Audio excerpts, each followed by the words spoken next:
Climbers, you've heard the term superfan. And what does it mean to you? Today, we are going to unpack an article from Music Business Worldwide about superfans. And then at the end of the episode, I'm going to reveal a tactic that we use to help identify and cultivate superfans. So you're going to want to know how that works. Stick around. Awesome. Welcome to the Climb! This is a show dedicated to helping singers, songwriters, and indie artists like you create leverage in the music business. It's all about you.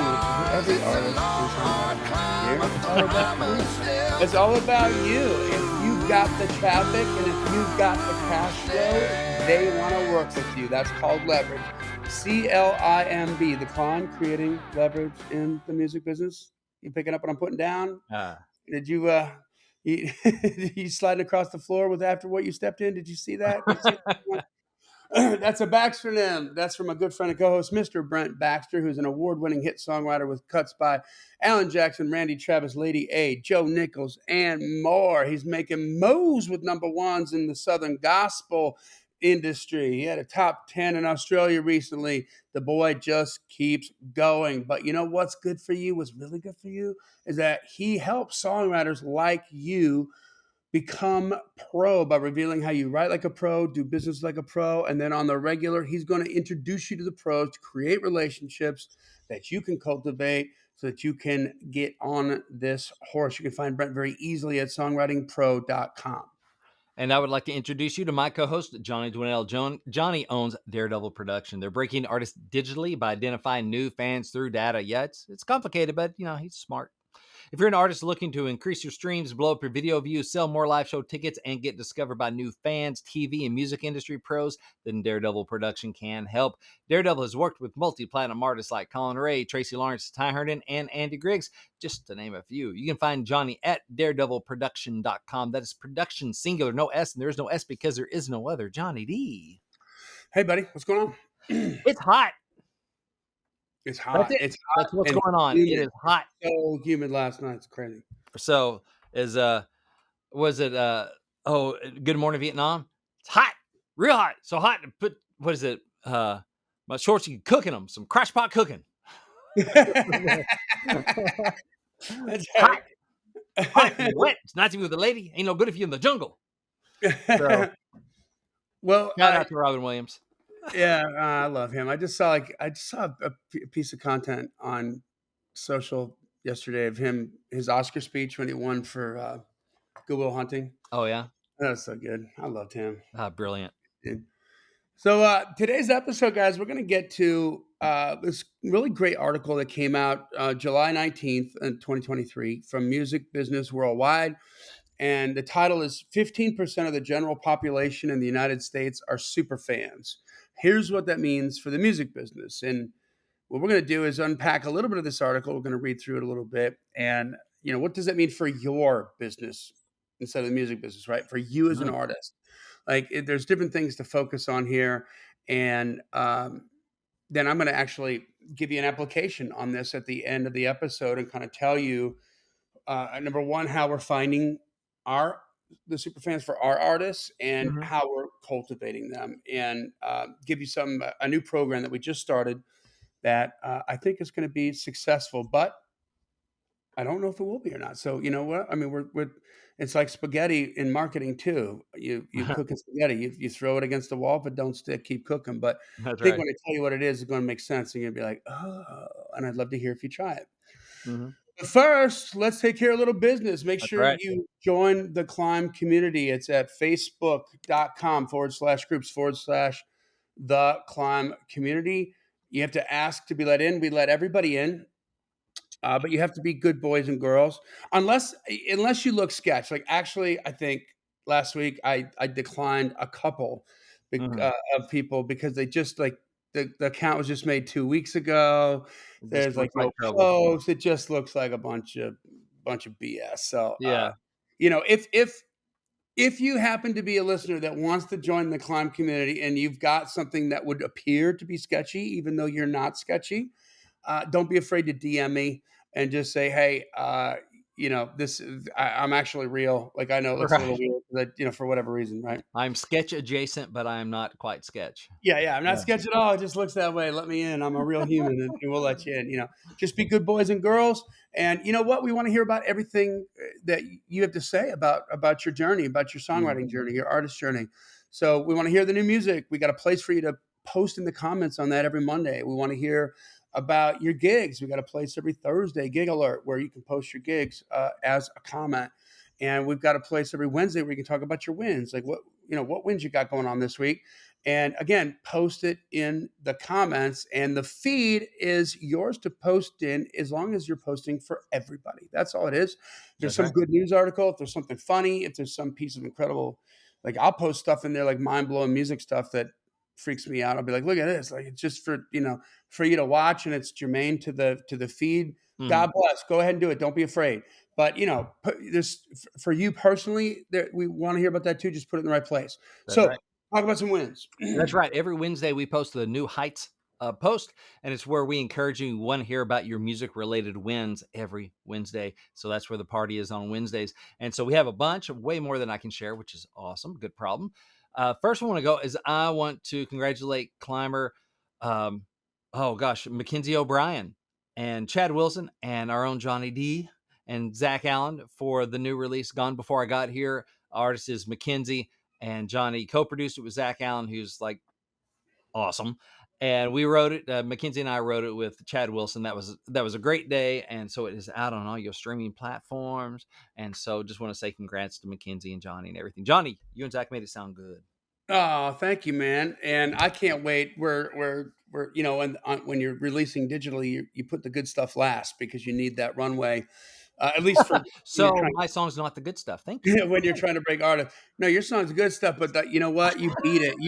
You beat. First of all, your song made the record. Okay, and so I got to choose between like what's amazing and what's like the ultra amazing. But I can't wait for her third release, which is also a Brent Baxter co-write with her and Blue Foley. That's called Sugar Daddy Issues. That's just I think has the DNA to go viral. Will it? I don't know, but I Mhm. just think almost like a novelty song. It's quirky, it's different, it's got attitude, it's got swagger, and it's just so freaking crazy. Like it might work. I saw she had a post the other day. I saw that like it had gotten banned off some stage at some festival or something. So I'm like, Yeah, well, there we yeah, go. Okay, yeah. They follow banned that. Sugar Daddy Issues off of that. They didn't like it, so it's fun. And I don't know why they would ban it. There's nothing vulgar or distasteful about it, except for the fact that it's talking about it's making it's I don't know if is it not is it making fun of it? It's like Just the you're the beholder a little bit. yeah, okay. So the whole song was based off of Mackenzie works in a hair salon, but she's not a hairstylist. She like cleans up, right? She's like some here I am, and she'll tell you this like I'm cleaning toilets, and we're talking in the back break room with the girls, and we're like, you know what? Like we should all just put pictures of our feet up on Superfans, and we could make or up on OnlyFans OnlyFans. on an OnlyFans account because we can make money that way. And she was telling that story. I mean, Brent, you tell the story, right? And then y'all are like, well, hold on. Yeah, well, she came in with the title, and we talked about that, and we're like, here we go, and we're off to the races. I love But this is not all about us. But it. also, climber Jack Nelson said Roadrunner, which is his single, has been getting chart placements on all of the Texas charts and was even featured on Country versus Metal. Nice. Cool. Yes. Layla Simon says a really fun song that I got to play upright bass on just got released yesterday. Gray Delice's lyrics are so fun, and the session was a blast. So, congrats, Layla. A Good. lot of new names in here, so I'm going to try and highlight some of those. I like Um, that. yes. Well, what happened was I tagged everybody. I do Okay. that once a day, and I tagged everybody to help it show up. And sure enough, people had wins; they just hadn't been sharing them. So Well, there you there we go. go. Little hack for you there. Sonny Gable says, set a release date for my upcoming EP, one of three. Now to get work on publicity. All right, So, Sonny. yep. So that you got a lot more. Last one we'll do is Lori Lotz said, sing a song I wrote at a recent church service, and my husband, my tougher critic, mentioned that he liked it. So there we go. If your hubby likes it, then other people are going to like it too. So good job, Roy. And everyone else who posted there, we appreciate it and keep on climbing. All right. Well, let's get into this because uh, I can't believe that Music Business Worldwide wrote about superfans. I love that they did. Mhm. So So I guess there's been what is a super fan? Should we start there? well, Is that what actually, we're about to start there? right in the article they kind of break down what it is. All So right. well, actually, they break down the origin of it, but so I'll describe it.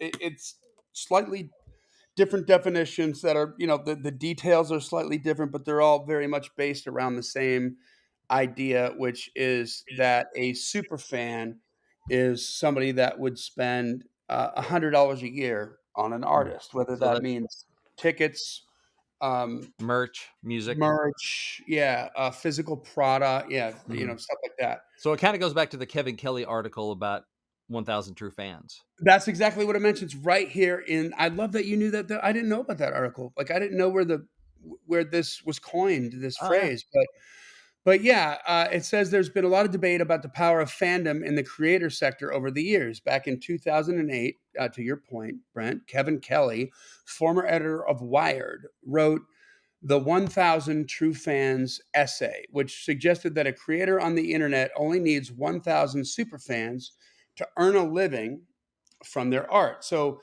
if you think about 1,000 super fans that'll spend $100 each a year, that's $100,000 of revenue. That That's is. that's cash flow. That is. That's a start of a business. In 2020, Li Jin, co-founder of Variant Fund, proposed that a creator only needs 100 true fans to make a living from their work. Mm. One thing is for sure, so-called super fans who are willing to spend more than the average fan on merchandise, music, and other content are a lucrative target audience for artists and their teams. Mhm. Okay, this is huge, guys, because we've had several conversations with my staff, like just over the summer, about this. If you think about the law of diffusion of technology, it looks like the bell curve. Some people call it the Mhm. bell curve, right? And if you split that bell curve down the middle, right in half, at the peak of where the at the top of the bell, um, and then you start to move to the left, right, and right where the bell curve starts to turn into like a hockey stick, right where it starts to Mhm. shoot up that hill, you put a line right there, and then the distance between like three-fourths of the way, the distance between that line and the beginning of the bell curve, all the way over on the left, you put a line there. And in the beginning, those are the pioneers. These are the people who want to be first, that are all about being first. They are Mhm. the super fans, and they have to get into something first. And these people, in terms of broadcasting and in terms of technology, they're not. Um, what I'm saying, what I'm about to say, maybe sounds a little confusing or against what this episode is about, but it's the difference between digital and broadcast, right? So I want to pinpoint this. So it's the 2.5% of the market. So when you're like trying to sell iPhones or you're trying to sell some technology, the pioneers, the early adopters at 2.5% of the market are not enough to uh, float your business, right? And then the Yeah. next is 13.5%, and those are the early adopters, but the early adopters don't come in until after the pioneers come in, right? So if you Mhm. think about it in terms of technology, because this works with fans too, so understand the correlation. Um, a, a pioneer is the person who, when the iPhone 4 first came out in 2007, these are the people that camped out in overnight in front of Apple stores Mhm. to get the very first iPhone. They know it's going to be buggy, right? They Yeah. know, but they have to be first. These are the people who spent $40,000 on the first flat screens when flatties first came out. Mhm. And they knew the price would go down and they knew things would change and it would get better, but they had to be first, right? And that's 2.5% of the market. Then the next 13.5 is early adopters. And the early adopters are the people who want to be first ish, Right. right? They want to be like first on their block. So I'm going to wait a year for the flatties price to come down from 40 or 20 grand to like 20 grand or 10 grand, right? To half Right. price. It's going to be a little bit better. I'm going to wait for that iPhone just for them to work some of those bugs out. I'm going to get that a little bit later. Just give it some time to settle down. And then I'm going to be the first one on my block to have that, right? Yeah. As opposed to the very first one. And then what happens is you hit that early majority, which is where that's 38% of the market. That's where the thing blows up. And that is that's right where that hockey stick happens on the bell Mhm. curve, right where it just shoots straight up. Okay, and that's when you're on your way. But the important thing to know, and why I'm telling you this, is that the early majority, 38% of the market, does not come into the market until after the early adopters, who Right. don't come into the market until after the pioneers. So I think that your super fans uh, are basically a way to describe the pioneers for sure, and probably some, if not all, of the early adopters, right? Because these are the people that are going to be the first ones that are all about your music in the artist world. And an illustration for that would be to say that to use Seth Godin's example of people like us love artists like that. Mhm. That's how he describes marketing. The first 300,000 Nirvana records for Nevermind were sold to those pioneers and those early adopters, the real super fans Mhm. of Nirvana who have been fans forever. And the other 9.7 million were sold to people who want to identify with the super fans, right? But that would be the early majority and the late majority. So in order for you to get your artist career off the ground, you really have to focus on these super fans, and you really have to um, cater to them. You want to make them feel like rock stars. And what's interesting on digital promotion, which is what we push on this podcast, because that's the most effective, least expensive, most efficient way for you to grow your business. And at some point, maybe you're going to grow big enough to make sense for a radio push. But until then, you need to focus on digital. But what's cool is that you can identify the super fans on Mhm. digital. The people You that are most likely to be the early adopters and the pioneers. Right. Well, because you can tell by the way they're consuming it, right? You can tell Mhm. by their behavior, and you get that kind of feedback on digital, as opposed to, and I'm not taking anything away from this, but it still remains true. Like a number one single on the radio, awesome. You still Good don't for know you. who liked it. Yeah, who liked it and who didn't like it? Who turned off the radio when that song came on? Mhm. And on a broadcast kind of business model, it is the same price, right? Right, yeah. To reach everybody. So, um, as dominant music, the article goes on, as dominant music industry players start pushing for alternative streaming payout models, such as Universal Music Group's proposed artist centric model, and that's in quotations. It's the superfan category that could rewrite the music industry's revenue story in years to come. So here's what's interesting about this, because now we have some major labels that are beginning to explore the superfan and acknowledge the superfan. And in a world of broadcast, like if you go back and read Seth Godin's permission marketing, in a way, what he's talking about is for major brands, like Tide detergent or Palmolive dish soap, like to Mhm. identify and cater to their super fans, because it works with Pareto's law, 80/20 rule, Yeah, right? so does that mean it's not just tied to how early someone comes in?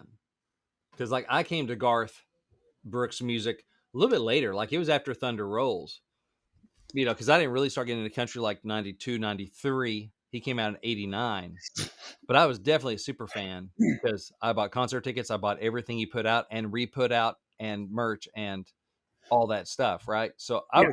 So I could still be it's not just the early fans.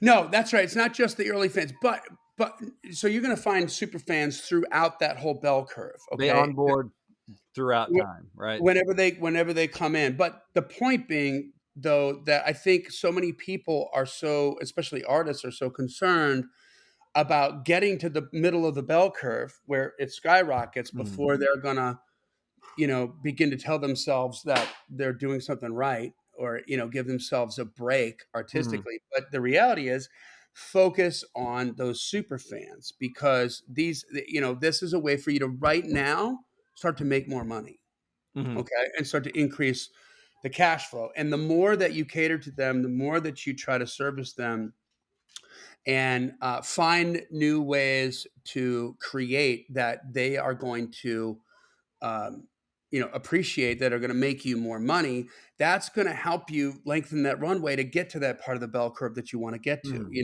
So I can tell you that 100% of the pioneers, and probably 100% of the early adopters, are going to be super fans. Mhm. And then when you hit that bell curve, to your point, Brent, you're right. You're going to get more super fans for sure.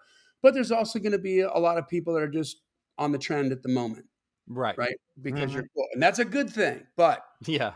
they're not the super fans. So, in the book Permission Marketing with Seth Godin, he's talking about a company like Procter and Gamble, which is a conglomerate that owns like a whole bunch of number one or number two brands of products in the marketplace, like Tide detergent, like Mhm. it's not Palmolive, but what, Dawn dish soap. Like, these are huge brands like Ivory Soap, right? They own this. They own Crisco.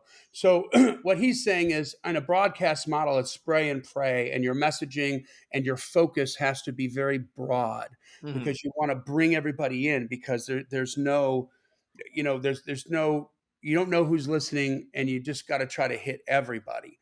And Pareto's law states that 20% of your customers are responsible for 80% of your revenue. Mhm. And 80% of your customers are responsible for only 20% of your revenue. So on a broadcast model, you must worry about those 80% of the customers that are bringing so little to the table. And Mhm. what, at 30,000 feet, what Seth Godin's saying is in line with this article, and with the moves that I'm going to describe here, that Universal Music Group is doing, is saying, you know what, screw the 80% of those customers. Don't worry about your revenue. Focus on the 20% of the customers that are already making 80% of your revenue, and sell them something else. They love you. Yes, it's a lot easier to sell something else to somebody than it is, the first sale. If they're Exactly. already putting money now, this is of course assuming you have a good product, right? Right. If it's crap, it's harder to sell to them the second time than it is the first time, because they know you're junk. But if it's good, it's easier to sell to someone who's already bought from you in the past. Exactly. You know who's like crazy on top of this? I just thought of this, is Gene Simmons Oh, really? from How so? Kiss. Well, first of all, there's over 3,000 Kiss products, I think, Hmm. that are available and marketed to, but they range Yes. from, Keep it you know, selling, stupid. Yeah. yeah, to they range from a Kiss doll, or Kiss pick or something like that, all the way up to like a coffin for 8 grand. You know what I mean? Hmm. That's a super fan that's going to buy a Kiss coffin, and Right. he's selling them. You know what I mean? I mean, that's a drastic example that only somebody like Gene Simmons with a brand like Kiss and 100 million records sold could pull off. Right. But the idea of what he's doing is you can manifest that on every single level, all along your journey on the way up, Mhm. Yeah, your So, version of it. yeah. So, speaking on Universal Music Group's Q1 earnings call, Michael Nash, who's UMG's executive vice president and chief digital officer, indicated that an artist-centric model would look to increase revenue flow from superfans. Or, in other words, individuals who are willing to pay more for subscriptions in exchange for additional content. Okay. Now, I think a subscription business model in Superfan is very, very intriguing, a very cool way to do this. And, but know this too, it's one way. It's just Mhm. one way. And I think the idea of the Superfan and the subscription based business model here is built off of the initial idea of, we've got these super fans, they're willing to pay more, what can we sell them? Yeah. You know what I mean? Like, what do they want that they would like, that would, enhance our brand, make them happy, and also bring us in more revenue? There's nothing wrong with thinking like that. Mhm. um, I think of these two cats, man, that I love. These two black dudes have this huge YouTube show called Lost in Vegas, Mhm. and they are they're I guess music critics. They listen to all this kind of music, and you get their reaction Mhm. from it, and they're like super intelligent dudes, and they are definitely like grew up in the hip hop world, right? So when Mhm. they're doing anything outside of hip hop, and they're also, by the way, not musicians. They're just Mhm. fans, right? So it's so fascinating to listen to them articulate why they like something, why they don't like something. They're using all the wrong words. I Right, don't know yeah. like how he got that weird thing to happen with the guitar, but it was super cool. And it's funny how they articulate it, because it's really like, I mean, you're getting hardcore market feedback, Yeah. but those guys are so popular. First of all, they have a money making YouTube channel. I think they're in seven figures on their subscribers already, Wow. but they also have a Patreon account, Mhm. which I happily pay $1 a month to be a part of, Mhm. because when they do like hairband stuff, I think it's fascinating to Yeah. to to see why that is. But there's an idea of I'm a super fan of those guys, even though I'm not spending $100 a year on them. I'm Mhm. willing to pay $1 a month to to get content that they don't put on the YouTube channel, because I Mhm. like them. You know what I Mhm. mean? And it doesn't matter why. I just like them. You know what I mean? Right, yeah. I think artists too many times are thinking, "Well, why would they like me?" Right? Like, "I don't know Right. if I'm ready to be liked yet. I don't know if I'm that big yet." Well, don't sell them short, you know? Yeah. So, our consumer research says that among music streaming subscribers, about 30% are super fans of one or more of our artists, says Nash. So again, this guy's from Universal. He said, "How does that relate to artist centric? When you start to focus on the artist fan relationship," and this is going to play into my technique I'm going to reveal later on today, so pay attention here. "These high value relationships are driving the economic model of the platform.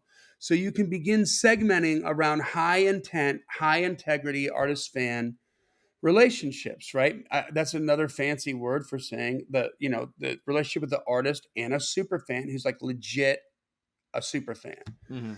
Recent stats published by US market monitor Luminate have shed more light on the extent of such high value relationships between artists and fans in the United States. According to Luminate's mid-year music report, which you can read in full here, there's a link to it in the article, which I'll put a link to this article in the show notes. 15% of the general population in the US are superfans. Luminate breaks down what it meant to be a superfan, explaining that for its report, its methodology defines a superfan as a music listener aged 13 or older who engages with an artist and their content in multiple ways, from streaming to social to purchasing physical music or merch items to attending live shows. Superfans, according to Illuminate's report, spend 80% more on music each month versus the average US based music listener. Well, there's that number again. 80% more, yeah. 80%. Isn't that strange, right? Huh. Additionally, physical music buyers of formats such as vinyl, CDs, or cassette tapes are more than twice as likely to be music superfans, right? If they're buying physical stuff, you probably got a super fan there. Mhm. Millennial music listeners, meanwhile, spend over 22% more, and Gen Z music listeners spend over 13% more on music compared to the average US listener, according to Illuminate's report. So that's, for when it comes to marketing and your digital promotions, Mhm. that's a really big number right there. Like, where do you know what age group that your music is aimed at, Yeah. and are you hitting that? By the way, on digital you can decide, right? you can Mhm. You you can can. pick an age group if you want, which you can't with broadcast. Luminate also points to the growth in direct to consumer sales to highlight the buying power of the superfan category. According to Luminate, direct to consumer sales of music from artists' stores, this is like from your website initially, were up over 20% in the first half, with direct to consumer vinyl sales up over 26% year over year for the first half of 2023 versus 2022. So Vinyl sales are up to 3.6 million copies that were bought in first half of 2023. Meanwhile, 1.7 million CDs were sold direct to consumer in the first half of the year, which is an increase of 15% year over year. So Wow. everybody's saying CD sales are down, which is true because 80% of the market doesn't care. But the 20% of the super fans, if they got it, if it's available, Hmm. they'll buy it, right? If you make it, they'll come. A surprising stat highlighted by Illumina is that 62.5% of total direct to consumer product sales are of current releases, as noted by Illumina in the diaphragm below, or the diagram below, excuse me, diaphragm. This is counter to the trend in streaming consumption. So it's a different, they're different stats if it's streaming um, versus product sales. According to Illuminate's mid-year report, the 538.9 million album sale equivalent units recorded in the first half of 2023, almost 73% or 392 million were registered as catalog music. In other words, old songs. Old songs, yeah. Current music share of total album consumption in the United States for the first 6 months of 2023 was 27.2% or 146 million. So Luminate defines current as anything released in the last 18 months prior to it getting streamed, downloaded, or purchased. Anything older than 18 months when it's streamed, downloaded, or purchased is defined as catalog. Hmm. So I think I'm going to skip past some of this other stuff, but the potential impact of the superfan category was also recently highlighted by Goldman Sachs. Goldman Sachs' latest Music in the Air report, it claimed that if 20% of paid streaming subscribers today could be categorized as superfans, there's that number, 20%. 20%, yeah. And furthermore, if these superfans are willing to spend double what a non-superfan spends on digital music each year, it implies that $4.2 billion are currently untapped annual revenue. That's an opportunity for the record industry if it focuses on that 20%. Literally, somebody in this, whoever wrote this article, and these people at Goldman Sachs and these people at Illuminate, they all read permission marketing. It's exactly what this says, right? The Yeah. book came out in 1999. Yeah. They're starting to figure it out in the music business now. So, Goldman Sachs models out a scenario whereby things start off much slower with just a 10% of super fans or 2% of the total subscribers paying double the price for their streaming service in the first year following the launch of a super fan oriented product. There's got to be a reason that they're going to spend extra, right? Right. However, this percentage of addressable superfans paying for extra access could gradually be bumped up to 70% by 2030, says Goldman. It could end up bringing in an additional 4 billion plus to the recorded music industry annually. So I think we have this article here, which clearly explains that the people that are pulling the levers in the music industry are very now focused on super fans, right? Yeah. And it's no doubt that the guy interviewed in there from Universal Music Group who came up with this initial plan here is also the copy to copy of their digital division, right? Mhm. He understands digital, Yeah. okay, for the label. And why is that important? That's important because it's only on digital that you can identify a super fan. Mhm. The only way you can identify a super fan, like as a byproduct of a broadcast, and they certainly exist, of course, is Mm. uh, through a live show, right? They're going Yeah. to be the ones that are paid for the. So, what are some things that people are doing for super fan to take advantage? I mean, we talked about Gene Simmons with Mhm. these higher priced products that are people that are just total Kiss freaks and Yeah. conferences and stuff like that. You have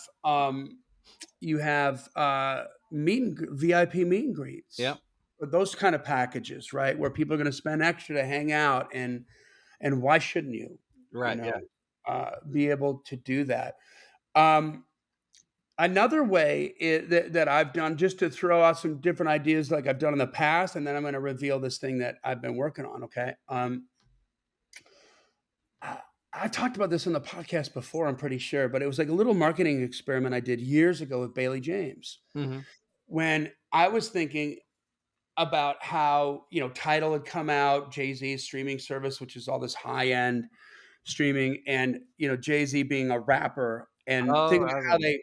think about how they market rap, right? Like, they market it brilliantly, but it's all about opulence. It's all about in crowd. It's all about, we got the money, we got the girls, we Mhm. got gold chains that cost more than your house, Like, this is the kind of cash we have. It's opulence, and that's a lifestyle that they're selling, right? Yeah.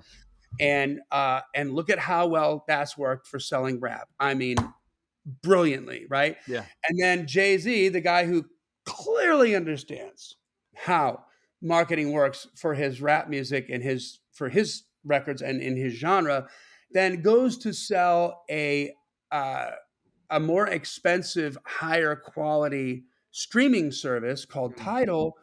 And what's he do? He wants to talk about the technology behind why the streaming service is better. Yeah. And I'm like, nobody gives a shit, man. Yeah. Like, dude, you should be like, look, if you're an OG and you want to be like me, then you're going to be. I mean, all the movers and the shakers and the beautiful people are listening to Tidal. Why? Right. Because it's better. Yeah. It's better, and that's all I need to know, right? But so Yeah. they marketed it differently. Well, on that note, I thought, well, I'll put my money where my mouth is. Let's try something with Bailey James. And her record was about to be dropped, and before we were started dropping it, we released an MP3 version of the first single off that record because we did Mhm. go to radio with it. So I'm going to use the word single, but we released an MP3 version of that was available for free to build up uh, Her email list. her email list, right? So obviously, hey, it's all yours. Just tell us where to send it. Mhm. And so that was a way for us to identify super fans, right? People that were like, "Oh, I want that," Yeah, and these they are like click. early adopters and stuff because she's not a Yep, known commodity at this point, so it's like these are the exactly. early She people was, that are she in. was literally like 12, I think, 12 years old Yeah. or 13. Uh, so yeah, so we grew a list. There was a nice size list. I think there was a few thousand, maybe 3 or 4 thousand names on that list, if I my memory serves me correctly. And they all had the MP3 version. So then I thought, well, when we dropped the record, we're also had like it described in this article here, like her store, her website Mhm. had a store where she can sell these records, and you can buy. I said what I wanted to try was, here's the MP3 download, and you can get whatever song you want, just like on iTunes for 99 cents, right? Yep. And if you can get the whole album or you can get an individual song, but it's 99 cents a song, right? That makes Yeah. sense. The market knows that. Okay. But what I did do was I said, let's also allow them to download the WAV files. Mhm. And instead of calling them WAV files, even though I think like a lot of the market probably does understand what that is, but I just called them HD because everybody in the market knows that HD is better than regular TV, and therefore it costs more. Right. It makes sense to the market, right? So I put up the record for WAV files, and for the WAV files, I put in $1.49. So Mhm. it's 50% more for the same thing, right? Well, it's the high def version. It's the high def version, but I mean it's the same song, right? Same So song, right. so when you think about stuff like this, like with marketing, right? Like people, the reason Jay-Z was wrong, in my opinion, to try to market Tidal based on the technology behind what makes it sound better is because he's coming from a market where everybody is perfectly happy with MP3s, which suck, Yeah. sonically speaking, technologically speaking. They're horrible, they're horrific. But guess what? The market doesn't care. So they're not going to shift because they're desperate to find, and they've been suffering with MP3 and they're desperate to find something better. That's not going to be what makes them move. So what's going to Right. make them move, right? It's going to be the story. It's going to be like why. So what we did is we took a video of Bailey James and we said, hey, she's like, again, she's a little girl, right? And she's like, hey, this is Bailey James, and listen, I know it's early in my music career, but I've spent enough time in the studio. Or she said, there's a lot of talk between like Tidal, the high quality streams of Tidal, and like an MP3 stream. on another platform, and you get, Spotify says you get a better streaming quality if you are a paid subscriber versus the free version, and HD radio says they're better than XM satellite radio. Mhm. And she goes, you know what? She goes, everybody's got their own opinion, and she said, but none of that matters. What really matters is what you think about it, Yeah. right? So she puts it on her fan, and she said, I'm going to tell you that I have been recording long enough now to be able to hear the difference between what an MP3 sounds like and what an HD track sounds like. And an Mhm. HD track sounds better, but I don't even care about what I think. Again, I want to hear what you think. So here's a free download Mhm. of the HD version of the same song you already have. Right now, keep in mind the record hasn't dropped yet. Yeah. Okay, and she put this on her socials and she put it out in the email, right? So Mhm. here's a free version of our 3 HD version of the song you already have, and the only thing I'm asking for is for you to listen to the MP3 version you have along with the HD version and tell me which one sounds better to you. Yeah. Now, she's already told them what to think, Right, yeah. right? Because they want to be with her, right? They're super fans. Mhm. And so of course we got, there's a whole bunch of activity on social media. Everybody's like, "Oh, definitely the HD sounds way better." Oh my gosh. And so now they feel like they're smart, right? Yeah. And they feel like they discovered it and they have skin in the game. And then when we drop the record, and here's this number again, like this is strange, but like, and I don't know how this correlates, but like 80% of the sales were HD. Yeah. They paid 50% more for the same, not the same product because it's a better quality product, but it's the same song Yeah. because we told them to, but not because they should, because it's better quality sound. We just said, "Do you want to be with the cool kids or not?" And she's like, "I'm a cool kid. You follow me because I'm a cool kid. Yeah. I can hear the difference and I love it, and you should be with me." You know what I mean? It was a different way to do it, and it worked, right? So these are different ways that you can um, engage your super fans to pay more. I mean, Mhm. isn't that what we did with Bailey, right? Yeah. Yeah. Uh, because they were more engaged with her on social media, which is how they got that video to begin with, Mhm. or they downloaded something, which is how they got that video to begin with, and we figured out ways to identify them. So, all right, so now I'm going to give you this tactic here, guys, on what we're using. It's I'm calling it right now. I'm calling it the Superfan Incubator. I may Alright. have made mention on it before, but if you're running digital ads to push out your content, right? Again, digital ads are going to give you you're paying for permission to break into somebody's experience on Facebook or Instagram Mhm. or Google or YouTube. You're paying to break into their experience and put your content there. And so we can all know and complain that when I post something organically, I'm reaching only 1 to 3% of my followers. But when you're paying to uh, when you're doing an ad and you're pushing something out with the ad to your current followers, it's going to reach more than 3%. How much Yeah. more depends on what your budget is. But you can reach everybody if you want to, right? Yeah.